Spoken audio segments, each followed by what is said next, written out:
Уважаеми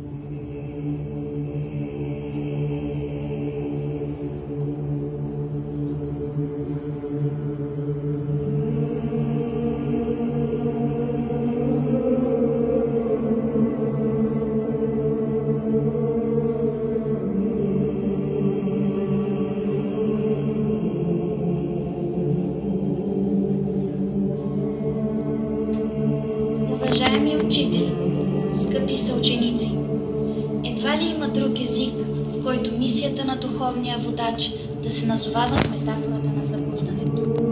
Същевременно изразът народни будители има двоен смисъл. Първият, произлизащи от народа, и вторият, будещи народа. Будителите са духовните водачи.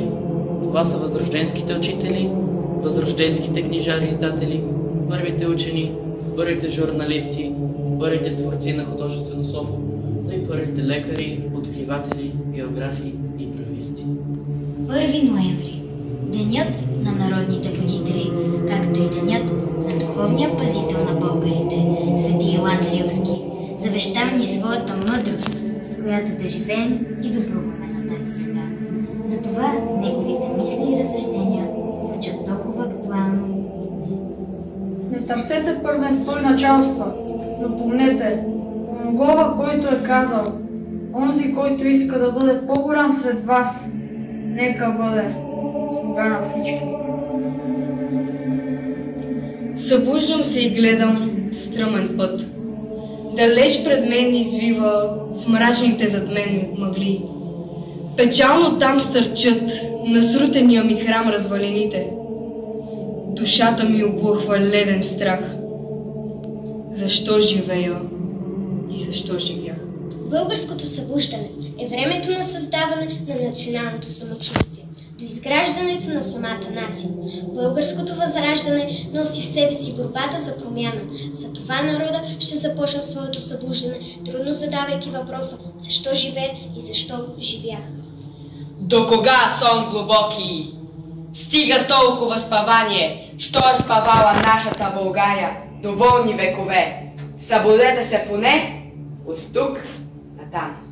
Ще възкликне отец Неофит Рилски, виден възрожденски дец, духовник и пръв новобългарски учител.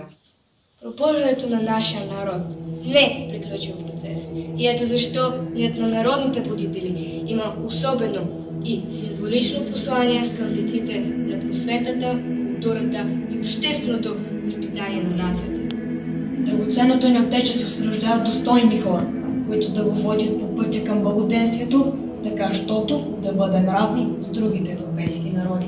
Казвам, националният ни герой и будител Васил Левски, за да покаже кое е сакралното в нашия жизнен път, да бъдем най-вече човеци, способни да помогнат в успяването и изграждането на благородни, духовни и морални ценности, да будем доброто в нас за опазване на човечността. Честит празник!